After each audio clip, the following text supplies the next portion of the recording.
Muy bien, doctor, muchas gracias. Tengan muy buenos días a todos, compañeros y compañeras. Esta mañana voy a exponer el tema de nódulo pulmonar como parte de las clases del posgrado y esperando que estén todos bien en sus casas con su familia. Muy bien, el tema realmente que es bastante interesante y vamos a cumplir los objetivos de la clase, el cual está enunciado en nuestro temario. Muy bien, vamos a iniciar haciendo algunas consideraciones generales de los pulmonares solitarios, ya que este es un hallazgo que en la mayoría de ocasiones se da de forma incidental cuando se hace un estudio radiológico por otra causa.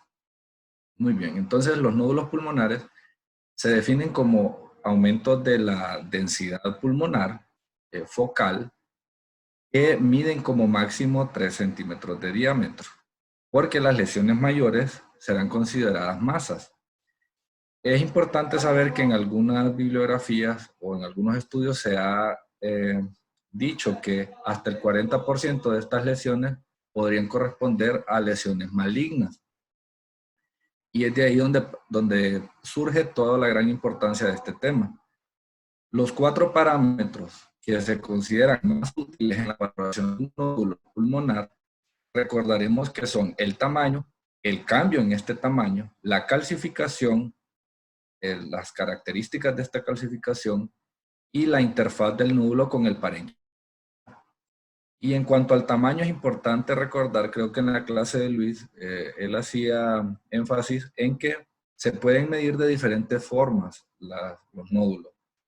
Hay varias recomendaciones para hacerlo. La Sociedad Fleischner lo hace de una forma, el UNRAS lo recomienda de otra, pero en realidad, como lo mencionó en esa clase el doctor Almendares al final, es más útil calcular el volumen de la lesión porque de esta forma lo podemos comparar un poco de una forma más cercana a la realidad cuando se trata de estudios control o estudios comparativos, ¿verdad? Entonces, pequeñas variaciones en el volumen de estas lesiones podrían indicar que el proceso está avanzando o, por el contrario, que hay una buena respuesta al tratamiento en aquellos pacientes oncológicos. Muy bien. La presencia de calcificación dijimos que es importante y se considera que es el signo más importante de benignidad de un nódulo. Pero, ¿qué tipo de calcificación es esta? Se trata de calcificaciones que son centrales, que son laminares o difusas, las llamadas en palomita de maíz y que son groseras. ¿Y cómo podemos determinar si un nódulo tiene un foco de calcificación en su interior? Bueno, pues para eso podemos utilizar las herramientas que nos proporciona la tomografía, que midiendo las unidades Hounsfield de esta, se considerará un foco de calcificación aquella área dentro del nódulo que tenga una atenuación mayor a 200 unidades Hounsfield. Eso es importante tenerlo en cuenta.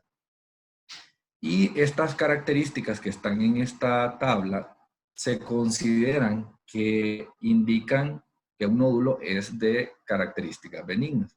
Entonces se trata de pacientes jóvenes, menores de 35 años, excepto en los casos de amartomas, que son lesiones benignas, pero que se pueden ver en personas mayores. El paciente por lo general estará asintomático y se hará el estudio por otra causa, como se los mencioné al inicio.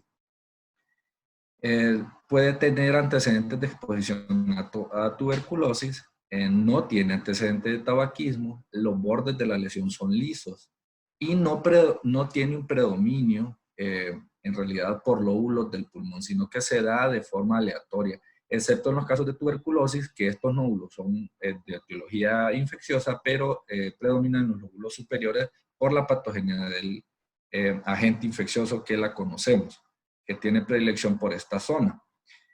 Las calcificaciones, como se las mencioné antes, que sean difusas, centrales o laminares, concéntricas, pueden ser concéntricas también, y que la lesión no presente un aumento en el tamaño, o es decir, en su volumen, en el transcurso de 2 años aproximadamente. Se considera que las lesiones que no crecen en este tiempo pueden ser descartadas como de etiología maligna y por lo tanto, pues, darle mayor tranquilidad a esos pacientes.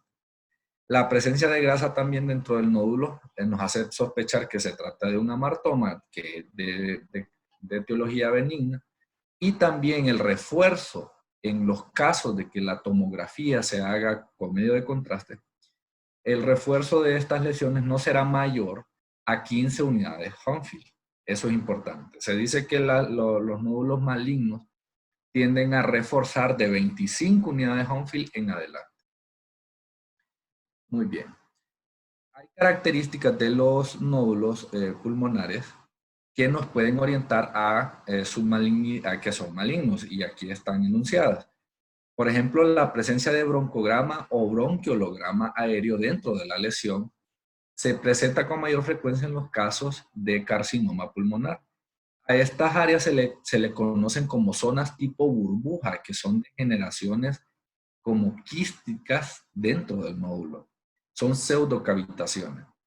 Y las cavitaciones como tal, sabemos que en los casos de carcinoma epidermoide de pulmón son más frecuentes.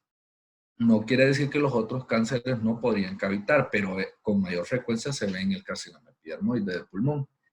Y estas pueden llegar a medir de 1 a 10 centímetros y recordar que presentarán bordes irregulares que se proyectan al interior de la lesión y pueden ser centrales o excéntricas, porque como es un crecimiento descontrolado de ese tejido, entonces no va a tener un crecimiento homogéneo ni lento, sino que va a ser atípico. Y las características malignas, hacia la contraparte de lo que vimos en la diapositiva anterior, vemos que los pacientes mayores de 35 años que tienen síntomas respiratorios, que tienen un CA primario en otro lugar, que tienen antecedente de tabaquismo, que la lesión no tiene bordes lisos, sino que son espiculados, que predominan los nódulos, en los lóbulos superiores, excepto en los casos de metástasis en los cuales pueden afectar cualquier parte del pulmón por la fisiopatología de la diseminación de estas lesiones, y que no presenten calcificaciones o que el nódulo de calcificación excéntrica significa que la calcificación no estará en el centro o podría ser una calcificación gruesa que está en la periferia, y eso confundirnos y pensar que es una característica benigna, y en realidad lo que podría estar ocurriendo es que hay un cáncer que a medida va creciendo está envolviendo un granuloma calcificado, por ejemplo, que estaba cercano a él. Y esa área calcificada en realidad es una zona excéntrica, por eso lo caracteriza de esa forma. Y el aumento de su tamaño en un tiempo menor a 2 años. Entonces aquí es importante lo del volumen, como les mencionaba, y que la lesión no tenga grasa. Recordemos que la grasa nos hace asociarlo a los amartomas. Y aquí está lo del refuerzo que les mencioné, que será mayor de 25 unidades Hounsfield, y tendrá estas áreas o zonas tipo burbujas típicos del adenocarcinoma. Entonces son características que al conocerlas y al ver estudios de los pacientes que se evalúan en los hospitales, donde nosotros rotamos, podemos ir asociando y aprendiéndolas de buena forma. Es importante conocer las diferentes causas de nódulo pulmonar, ya que hay. Dentro de los benignos, los más frecuentes son los granulomas, prevalentes en nuestro medio, los amartomas, que es una neoformación de etiología benigna, la presencia de ganglios linfáticos intrapulmonares, la cicatriz focal y la neumonía focal. Esas son benignas. Y en los casos de nódulos malignos, recordar el carcinoma de pulmón, que es la principal causa de muerte por cáncer a nivel mundial, y las metástasis. Muy bien. Vamos a ver algunos ejemplos. Por ejemplo, este estudio es una tomografía de tórax En fase simple es un corte axial para pulmón, en el cual podemos observar que en el lóbulo superior del pulmón derecho hay, hacia el área retroesternal, hay una lesión nodular redondeada bastante bien definida. Recordemos lo que decía al inicio, que los cuatro características más valiosas de valorar una de estas lesiones es el tamaño o volumen, el cambio de este tamaño con el tiempo, la interfaz que este tiene con el tejido pulmonar. Pueden ver que es una interfaz clara, nítida, y también la presencia o no de calcificación. Entonces, en este caso, pues se trata de un granuloma, como lo dice acá, y pues la literatura nos da ejemplos de todos estos casos. Este es otro ejemplo de un paciente que presenta una lesión nodular en un sitio bastante similar al anterior, pero en este caso se trata de un amartoma. ¿Y cómo se llegó a este diagnóstico? Bueno, pues sabemos que a través de la medición de la densidad de la lesión podemos saber que lo que hay ahí es sólido o es líquido, si tiene densidad gaseosa, de gas o de grasa o cálcica. Entonces, en este caso nos amparamos en esas herramientas para concluir que esta lesión se trata de un amartoma. Muy bien. Y todo lo contrario a lo que vimos en esas dos imágenes previas, podemos ver en en este otro ejemplo, ¿verdad? Es una imagen de tomografía en corte axial, en ventana para pulmón, en la cual se ha recortado únicamente el campo pulmonar derecho y en donde podemos observar un nódulo bastante de importante tamaño, que es claro cómo está ocasionando una alteración en la arquitectura pulmonar con esos bordes espiculados como una corona radiada, así lo refiere la literatura, y que al aplicar medio de contraste también tuvo un importante realce mayor de 25 unidades de Hounsfield. En este caso, pues fue diagnosticado un paciente con adenocarcinoma pulmonar, y pues las diferencias son abismales. Y tenemos otros ejemplos también tomados de la literatura en los cuales podemos observar que las lesiones nodulares de características malignas es importante conocerlas porque pueden mejorar el pronóstico de estos pacientes si hacemos el diagnóstico tempranamente.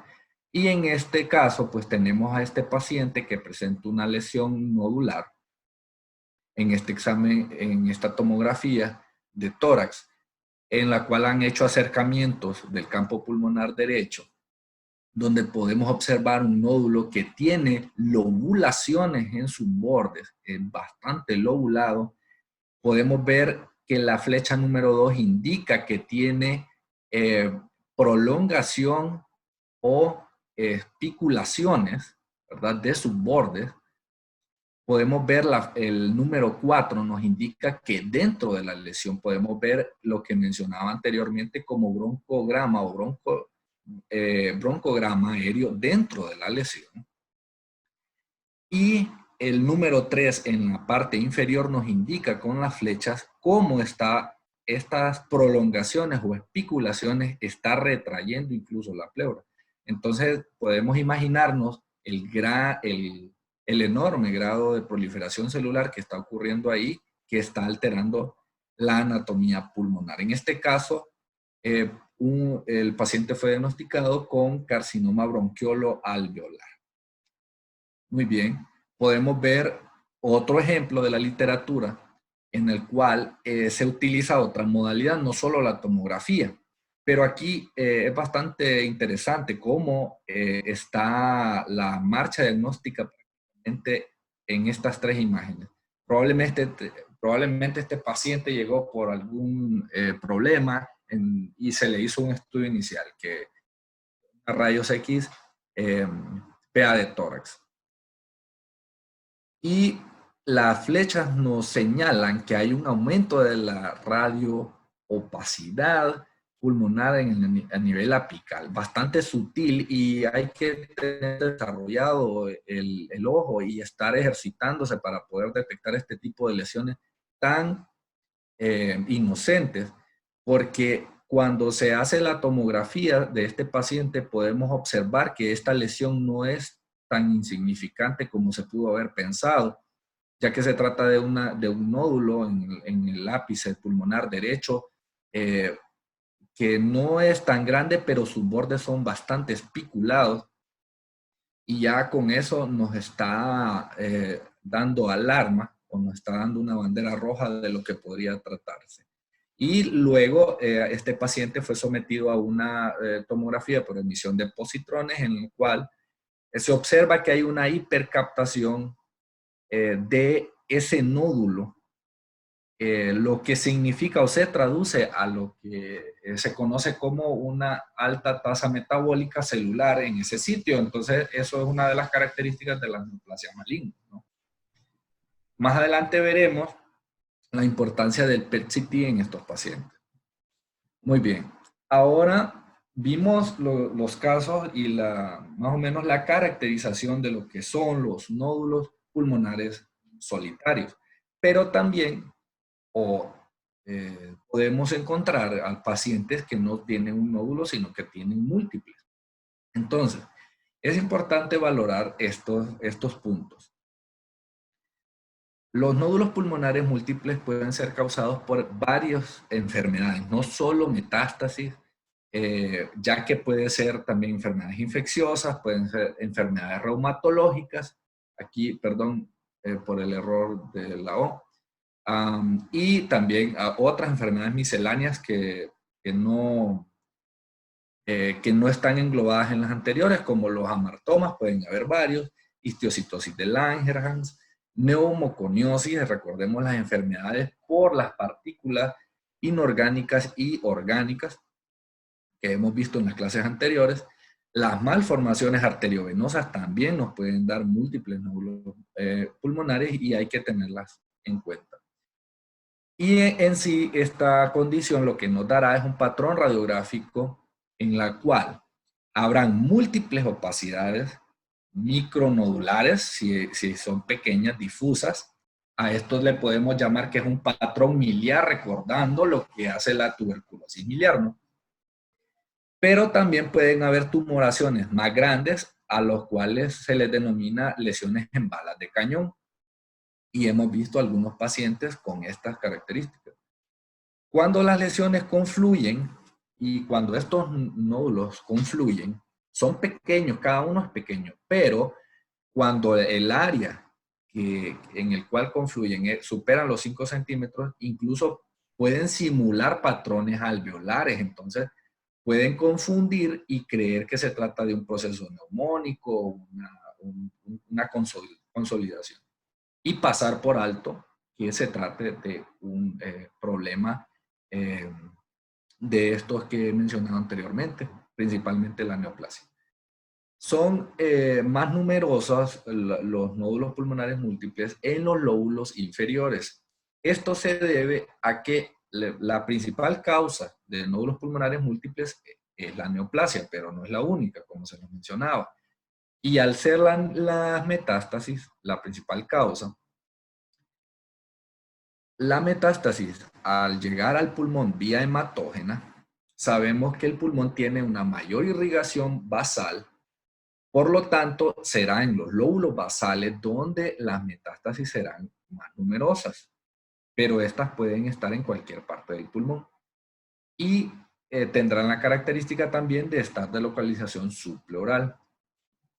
Los carcinomas que pueden dar metástasis pulmonares únicas, porque tener la idea de que metástasis pulmonares tienen que ser varias lesiones también nos puede llevar a un error diagnóstico, y veremos algunos ejemplos.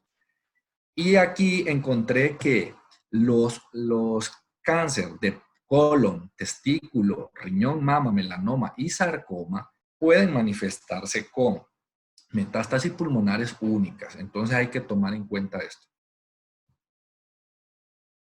Las metástasis o los nódulos pulmonares múltiples pueden tener bordes lisos cuando son pequeños, pero cuando son causadas por METs, serán espiculados en la mayoría de ocasiones y pueden tener un halo en vidrio esmerilado, lo que se denomina nódulos subsólidos porque tienen ambos componentes, una parte sólida, una parte no sólida. Y los nódulos pulmonares cavitados son muy raros. En estos casos, cuando se trata de metástasis que tienen cavitaciones en su interior, probablemente el cáncer primario sea de cervix, de colon, de cabeza o cuello. Principalmente estos últimos dos en los varones y los anteriores en las mujeres.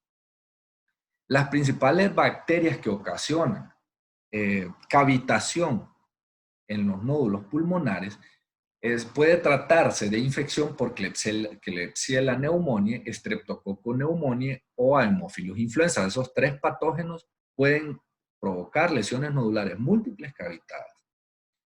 Y enfermedades reumatológicas como la granulomatosis de Weber. Esta enfermedad, aunque es poco frecuente, será difícil diagnosticarla si este es el primer hallazgo que tenemos. Entonces, normalmente estos pacientes ya son conocidos por el servicio de reumatología y ya tienen el diagnóstico. Y entonces se hacen estudios de tórax y se ven estas lesiones. Y otras enfermedades poco frecuentes o en menor frecuencia que las anteriores son las misceláneas como las neumoconiosis y los amartomas. Muy bien. Las calcificaciones y el neumotórax, esto me llamó la atención porque ante un paciente en el cual tengamos un estudio que revela múltiples nódulos pulmonares que se acompañen de calcificaciones en su interior o que presente neumotórax, este paciente de forma espontánea nos tiene que hacer pensar que el paciente, si tiene un CA primario, es un sarcoma y hay que buscarlo. Entonces, estos son tips que nos pueden ayudar a llegar a un diagnóstico acertado. Muy bien. Aquí tenemos este ejemplo. Es un estudio de radiografía PA y lateral de tórax de un paciente en el cual él ya tiene el diagnóstico de carcinoma adenoideo de glándula submaxilar. Y como es observado en este caso, pues ya tiene metástasis pulmonares de forma masiva. Podemos ver estas lesiones nodulares múltiples que afectan principalmente los lóbulos pulmonares inferiores y medios y tienen un importante tamaño, como les mencioné anteriormente, como simulando o recordando las balas de cañón. Este paciente es curioso que a pesar de que el parénquima pulmonar está afectado en un buen porcentaje, aún no presenta derrame pleural y no ha perdido volumen, ¿verdad? Eso es algo interesante. Podemos ver este otro ejemplo de un paciente que presenta metástasis de adenocarcinoma primario que no fue identificado el sitio primario de este adenocarcinoma, según reporta la literatura de donde lo obtuve. En este estudio de tomografías hay un acercamiento hacia el campo pulmonar derecho. Es una tomografía de tórax simple en corte axial y podemos ver múltiples imágenes hiperdensas, redondeadas, algunas pequeñas micronodulares, algunas confluyen, recordando lo que les mencionaba antes, que podrían, si estas áreas confluyen con el paso del tiempo, podrían simular un patrón alveolar y hacernos pensar en que este paciente presenta neumonía o una consolidación. Muy bien. Este otro ejemplo, y quiero que lo observen con detalle, ya que este es una metástasis única y recuerdan que hay algunos cánceres que lo pueden dar. Entonces, en este caso, pues, el paciente tenía un leiomiosarcoma. eh, y los sarcomas pueden dar metástasis pulmonares únicas. Entonces, es importante que si se encuentra una lesión nodular pulmonar aislada, la evaluemos en todas las ventanas, con todas las herramientas que nos brinda el equipo, midiendo sus densidades.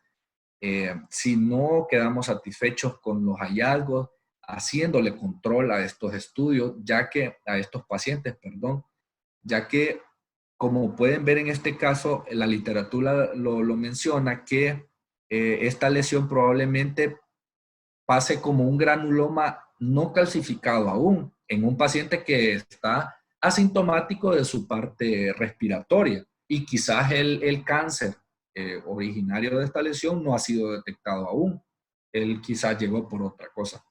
Pero es importante tener en cuenta eso, tomar en cuenta los antecedentes del paciente, ¿verdad? Si no lo conocemos, tratar de estar ahí, como nos hacen énfasis, de interrogar a esos pacientes, de conocerlos, ¿verdad? Es importante.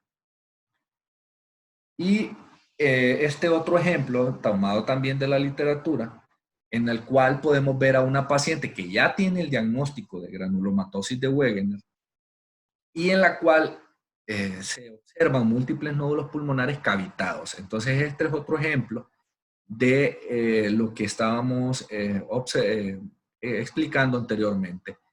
Y pues estas lesiones no son muy frecuentes, pero recuerden que esta enfermedad fue diagnosticada ya por el reumatólogo, probablemente tenga tratamiento para ello y entonces en ese contexto estas lesiones caben. Pero de lo contrario, esta paciente, si fuese este diagnóstico desconocido, tendría que ser evaluada en el contexto de las causas de nódulos pulmonares múltiples cavitados, que recordemos están en ellas las neoplasias, están las infecciosas, están las neumoconiosis. Entonces, el paciente hay que verlo de forma integral. Muy bien. Dentro de los objetivos de esta clase está hacer una breve revisión de lo que, de lo que es la biopsia de nódulo pulmonar. Y para esto, este estudio es bastante solicitado, ya que nos ayuda a determinar la estirpe histológica de la lesión que se está observando y diseñar así la terapia adecuada. Todo paciente que se va a someter a un estudio invasivo de este tipo tendrá que tener una preparación. El paciente mínimo tiene que estar hospitalizado, tener su hemograma, los tiempos de coagulación, tener el INR, ayuno, tener el consentimiento informado, estar al tanto de cómo se le va a hacer el procedimiento y se prefiere realizar con aguja Trucut de 18 Gauss sobre la de 20, ya que la de 18 ha dado mejores resultados en cuanto a la calidad de la muestra. Y estas agujas, pues sabemos, son coaxiales semiautomáticas, ya que facilitan y aminoran el daño al tejido. La muestra, según la literatura que revisé, ellos hicieron varios casos en los cuales tomaban una sola muestra, y en otros que tomaron hasta 3 muestras, 3 cilindros. Y notaron ellos que siempre y cuando el estudio sea realizado bajo la guía tomográfica y con el mínimo del personal que esté capacitado para hacerla, pues los resultados no variaron.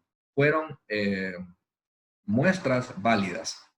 O sea que el número de cilindros puede oscilar de 1 a 3 y no ser, no alterar el resultado, ¿verdad? Porque pueden haber nódulos tan pequeños que con una sola muestra ese nódulo ya se pierda. Luego, dentro del procedimiento se hace con el tomógrafo y se mide la distancia que hay desde la piel hasta donde está la lesión y también desde la pleura hasta donde está la lesión. Se hace principalmente en el trayecto virtual por donde la aguja va a atravesar para saber con certeza cuál es la medida que vamos a necesitar, la introducción, ¿verdad? De la aguja.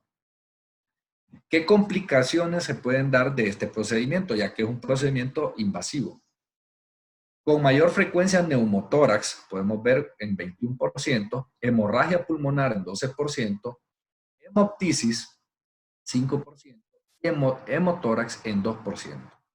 Estas complicaciones no van a depender del grosor de la aguja, sino más bien de la localización y el tamaño de la lesión. Si es una lesión más central y más pequeña, la probabilidad de que estas complicaciones ocurran es más alta.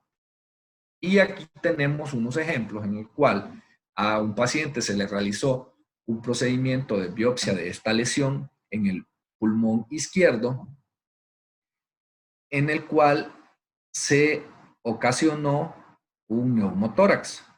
Podemos ver acá cómo la aguja está incidiendo en el tórax y el parénquima pulmonar da un artefacto. Aquí está la punta, la flecha naranja la señala, y está en el sitio indicado de la lesión. Entonces, adquiriendo una muestra adecuada.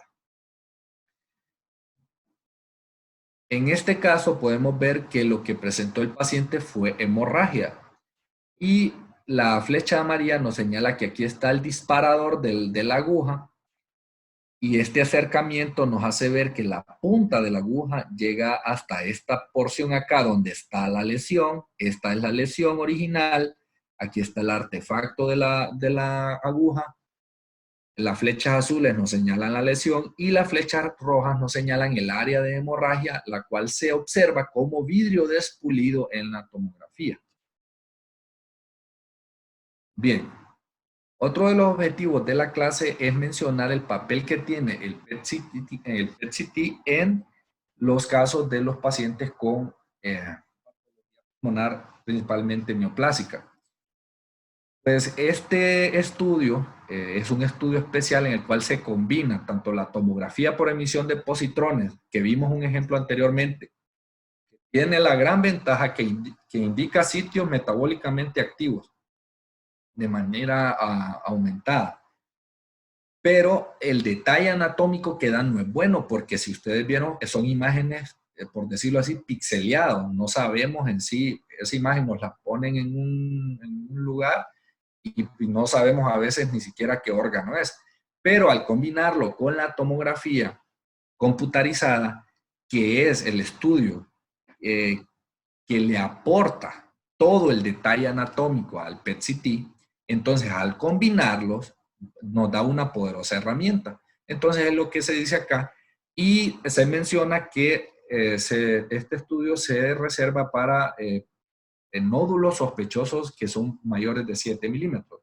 Pero ya vamos a ver más adelante la indicación del PET-CT. Entonces, el estudio se realiza utilizando un radioisótopo llamado fluoro de desoxiglucosa, que se marca como un elemento radioactivo, ¿verdad? De F18.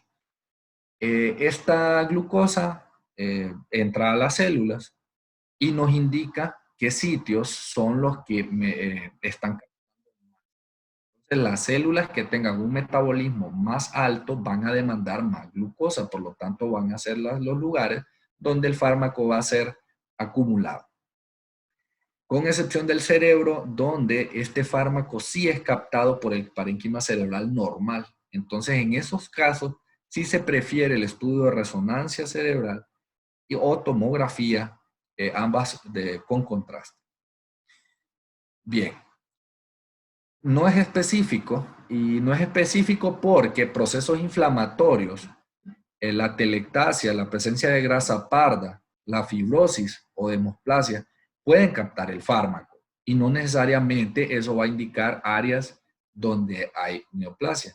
Y este es un ejemplo de un paciente que presenta captación difusa del radioisótopo pero su patología no es neoplásica, es un paciente con enfisema pulmonar. Bien, y aquí está prácticamente resumido lo que les mencionaba antes. Este es un ejemplo de un PET-CT de un paciente que no tiene una patología maligna. Sin embargo, a nivel de tórax podemos ver cómo hay captación intensa del radioisótopo. El PET, este es el PET. Pueden ver que este sería el tórax. Estas áreas oscuras indican los sitios de captación del radioisótopo y todo lo demás que se ve blanco pues sería el tejido metabólicamente normal. Pero cuando lo combinamos con la tomografía, nos brinda el PET-CT, nos da ese detalle anatómico de observar los sitios exactos donde es que está ocurriendo esa captación. Entonces podemos ver que es un caso de grasa parda en el cual hay captación del contraste, al igual que los músculos intercostales en la pared. Este es otro ejemplo de un paciente que se le realiza un PET-CT y hay captación del radioisótopo, pero este es a nivel costal. Este paciente presentó fracturas a este nivel y este metabolismo de las células regenerativas capta el contraste, por lo tanto, eh, este hallazgo se contrapone con los antecedentes pues el diagnóstico. Podemos ver acá que hay ejemplos, ¿verdad? En este ejemplo, este es un bonito ejemplo de un nódulo pulmonar espiculado que la tomografía ya revelaba datos o características de malignidad, pero con el PET-CT se corrobora que esta lesión es hipercaptante, por lo tanto es altamente probable que se trate de una neoplasia maligna y al realizar la biopsia pues se trata de un adenocarcinoma. Miren la importancia que tiene eh, este estudio en el cual en este otro paciente se le realiza el PET-CT, es un paciente que tiene una masa bastante importante, que tiene engrosamiento pleural y tiene derrame pleural. A este paciente al realizar el PET-CT se encuentra el sitio de mayor actividad metabólica y esto nos ayuda a localizar el mejor sitio para realizar una biopsia. Como veremos en un ejemplo más adelante. Y esto del valor de absorción estandarizado es lo que se utiliza, o por sus siglas en inglés, SU. Es el índice más utilizado para medir la captación de la fluorodesoxiglucosa marcada por una lesión y va a indicar la actividad metabólica. Lo importante de esto es que tiene valor pronóstico, o sea, es medible. Entonces, si el índice que se calcula con esta fórmula es menor de 1, probablemente esa lesión es benigna en un 97%. O sea que tiene un valor bastante alto. En cambio, si el valor es mayor a 2.5, la probabilidad de malignidad es del 50% o mayor. Entonces, los valores intermedios entre estos dos valores serán indeterminados y por lo tanto tendrán que hacer más estudios. Pero podemos ver que estos valores numéricos nos posicionan a los pacientes con un pronóstico. Y también a los pacientes que ya tienen el diagnóstico de enfermedad maligna, nos permite medir qué tal es la respuesta a la terapia, ya que en los estudios de PET-CT, si la tasa metabólica, aunque el tamaño de la lesión sea el mismo, pero la tasa metabólica ha disminuido, eso indica que ese tumor, su actividad ha disminuido. Por lo tanto, la terapia ha hecho su efecto. Este es un ejemplo. Miren este paciente que tiene carcinoma de células pequeñas de pulmón, en el cual en el estudio pretratamiento hay una área metabólica activa enorme, iliar, a la izquierda. Y en el post-quimioterapia podemos ver cómo hay áreas remanentes que nos indican que todavía hay actividad tumoral, pero que obviamente ha tenido un resultado. Entonces, en resumen, el impacto del PET-CT, basándonos en la clasificación TNM de los tumores, pues podemos concluir que en cuanto a al tumor, es importante para saber si el tumor ha tenido invasión local a pleura, bronquios o a la vasculatura. Y al determinar el área específica de neoplasia, permite localizar, si se le va a dar radioterapia a ese paciente, focalizarla únicamente en el sitio de la neoplasia y así evitar el daño en la mayor medida posible del tejido normal y sano. Entonces pueden ver acá que reduce el área de radioterapia hasta en 40%. Es algo importante. Y las masas con necrosis, estas masas son difíciles de biopsiar porque si la biopsia se llega a tomar de la parte necrosada, el resultado histopatológico no será concluyente. Y en cuanto a los nódulos linfáticos, recordemos que otros procesos como las infecciones pueden dar adenopatías. Entonces, nos permite detectar nódulos tanto que si son neoplásicos o si son inflamatorios. Y si son pequeños y tienen invasión metastásica, también los detecta. Entonces es bastante sensible en este aspecto. Y la metástasis a distancia se dice que en pacientes con cáncer de pulmón, con METs a distancia, que tienen tomografías normales, cuando se realiza un PET-CT, en lugar de solamente la tomografía, se pueden llegar a detectar hasta 20% de metástasis que no son anatómicamente visibles aún. Algo importante. Y lo que les mencionaba antes, ¿verdad? Que en el cerebro sí se prefiere más la tomografía o resonancia contrastada versus el PET-CT porque el tejido cerebral sí tiene una alta captación de el radioisótopo y de cuando está sano, pues de cuando es normal. Y este es un ejemplo, como les mencionaba antes, de una lesión tumoral en el pulmón derecho de un paciente, en el cual podemos observar que tiene una área de necrosis que no capta el radioisótopo. O sea, aquí las células están muertas por el gran crecimiento tumoral. Y entonces vemos que el área viable del tumor es a la periferia y es ahí donde hay que hacer la biopsia. Muy bien. Estos son más ejemplos en los cuales nos da ejemplos de la gran importancia de este estudio, observando la caracterización de los tumores,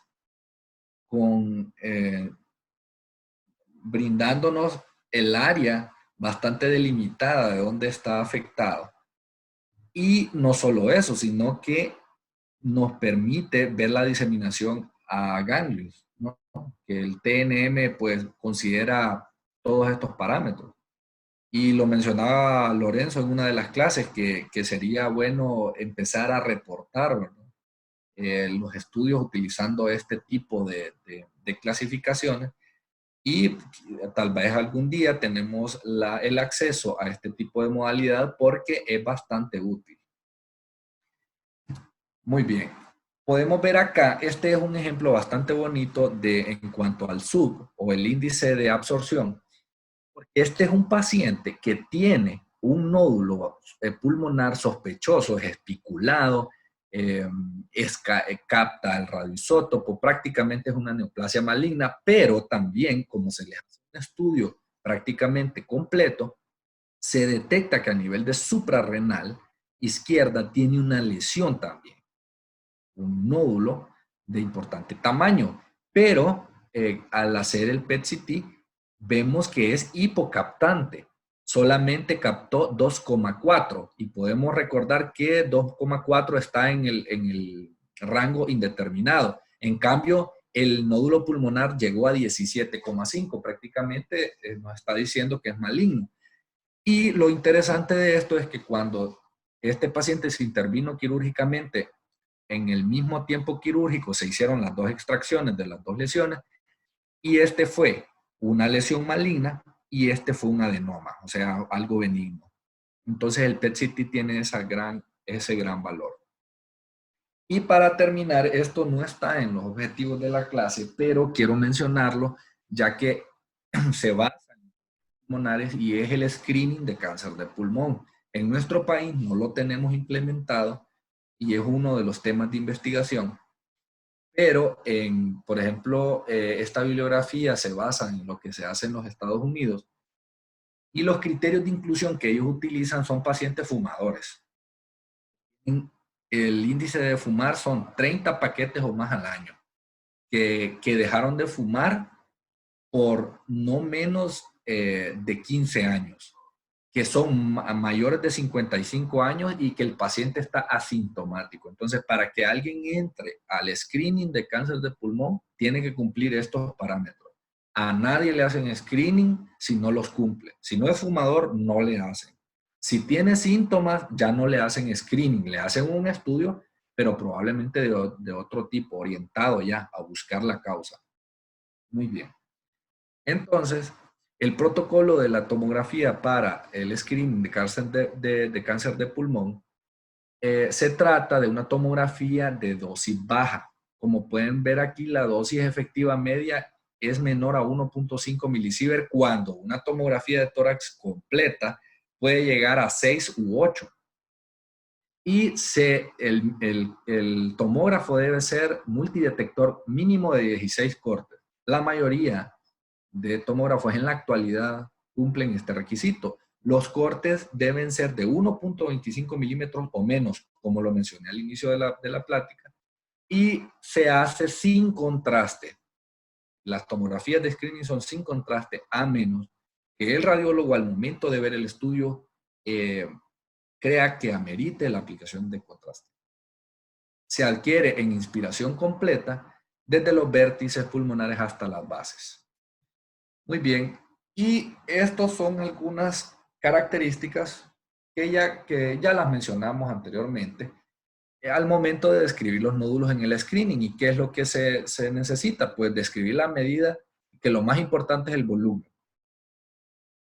Y si tiene calcificaciones, describir cómo son esas calcificaciones, si son centrales, en anillos concéntricos, en palomitas de maíz, si es completa, si hay grasa o no hay grasa, porque estas características se consideran benignas. Los nódulos menores a 3 milímetros, al ser tan pequeños, tienden a dar problemas para su medición. Por lo tanto, ellos no recomiendan medirlos, sino que se reporten como micronódulos. ¿Por qué?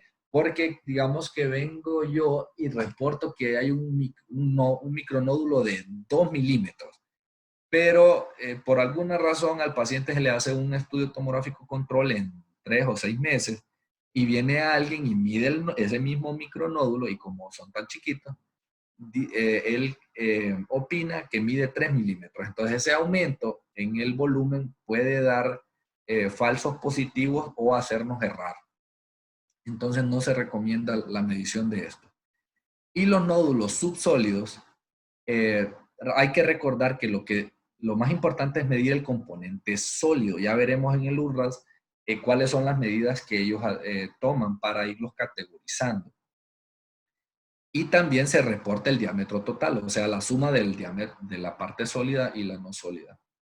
Y los nódulos en vidrio despulido, menores de 30 milímetros o que no crecen en 2 años, pues se van a considerar como benignos o de comportamiento benigno.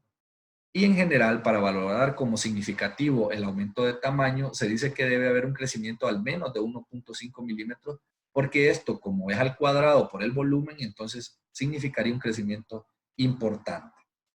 Y recordar que el tiempo límite que se da son un periodo de 2 años. Y este es el UNRAD resumido, en el cual hay 5 categorías prácticamente, de las cuales son 0, 1, 2, 3 y 4. La 4 se subdivide en 4A, 4B y 4X. Y hay modificadores del UNRAS, que es la clase S y la clase C. La S será para aquellos hallazgos que son significativos, por ejemplo, pero que no tiene nada que ver con el cáncer.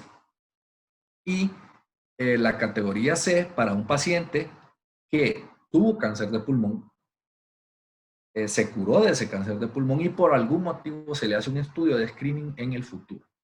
Entonces se le da la categoría C. Muy bien. Y como podemos ver acá, la tabla, el 0 es aquel estudio incompleto, ya sea porque la tomografía se hizo mal, no se ve alguna parte del pulmón, no se ven los ápices, no se ven las bases, o los cortes se hicieron muy gruesos y el radiólogo no está satisfecho con la calidad de la tomografía. Él puede sugerir LUNRAD 0 a repetir la tomografía, o que sea un paciente en control, que es un estudio anual que se le está haciendo control, y el paciente no porta el estudio anterior o no contamos con el estudio anterior para compararlo, entonces le da un 0, porque hay que compararlo con el anterior. Y la categoría 1 puede ser, son aquellos pacientes que no tienen nódulos o que tienen nódulos con características específicamente benignas. ¿Cuáles dijimos? La principal, la calcificación. ¿Cómo? Que sea completa en palomita de maíz, concéntrica o central. Bien. La categoría 2, que son aquellos nódulos de comportamiento de apariencia benigna, como podemos ver, estas dos categorías, tanto la 1 como la 2, tienen menos del 1% de probabilidad de malignizar, y como podemos ver, se basa en los nódulos sólidos, subsólidos y no sólidos o en vidrio despulido, en los cuales los diámetros son menores a 6 milímetros o menores de 30 milímetros en los casos de los nódulos de vidrio despulido. Entonces, aquí también vienen a caer los pacientes que tienen nódulos categoría 3 o 4A, que en 3 meses no hubo crecimiento, el nódulo se sigue comportando igual, no, puede ser que disminuyera de tamaño, etcétera. Entonces baja a la categoría 2. Y estos pacientes queda a criterio del radiólogo si le indica o no un estudio control a los 12 meses. Bien. Luego tenemos la categoría 3 en la cual están los nódulos de probable etiología benigna, pero aquí ya el riesgo de malignidad sube hasta 2%. Y estos les haremos tomografía control en 6 meses. Eso es lo que se recomienda. Entonces son aquellos nódulos sólidos entre 6 y 8 milímetros, o los en una parte sólida mayor de 6 milímetros, o los que son en vidrio despulidos, pero que son mayores a 30 milímetros, o sea, mayores de 3 centímetros, serían masas ya prácticamente. Entonces estos pacientes se les da la categoría 3 y se les hace un control tomográfico en 6 meses. Luego la categoría 4, podemos ver acá que aquí el riesgo de cáncer ya es 15%, de 5 a 15%, y para las categorías 4B y 4X más de 15%. Entonces, estos son, los 4A son probablemente sospechosos. Y aquí pues tendremos que hacer otro tipo de estudios, y es para estos pacientes en los cuales el PET-CT forma parte integral. Entonces serán aquellos nódulos sólidos que estén entre 8 y 15 milímetros, o los que tengan una parte sólida mayor de 6 milímetros, que tengan un crecimiento o que sea un crecimiento nuevo, pero que sea menor de 4 milímetros. Entonces, estos pacientes hay que hacerles la tomografía, un PET-CT y un control en 3 meses. Si el médico quedara insatisfecho con los estudios de imagen, únicamente tendría que hacerse biopsia de la lesión, porque el riesgo de que sea maligna es alta. Y en los casos de los nódulos sospechosos, 4B y 4X, podemos ver que el 4B toma en cuenta los nódulos sólidos mayores de 1.5 centímetros, o sea, 15 milímetros, o la parte sólida de un nódulo subsólido que sea mayor o igual a 8 milímetros, o un crecimiento mayor de 4 milímetros. Entonces a esto les hacemos la batería. Les hacemos tomografía, les hacemos PET-CT, les hacemos biopsia. Y algo importante es que si esta lesión es de aparición aguda, por ejemplo, es un nódulo de 2 centímetros con características malignas que apareció en un mes. Entonces, ellos recomiendan, bueno, si es un paciente que no tiene antecedentes y hay dudas, se le hace un control en un mes, porque los procesos inflamatorios infecciosos pueden dar este tipo de alteraciones. Ya vimos antes que la Klebsiella, el neumococo, el estreptococo pneumoniae, perdón, y el hemófilos pueden dar nódulos cavitados, por ejemplo. Y entonces este estudio nos va a respaldar, porque si se comporta como una neoplasia, no habrá mejoría con el antibiótico, no, la lesión estará quizás peor, etcétera.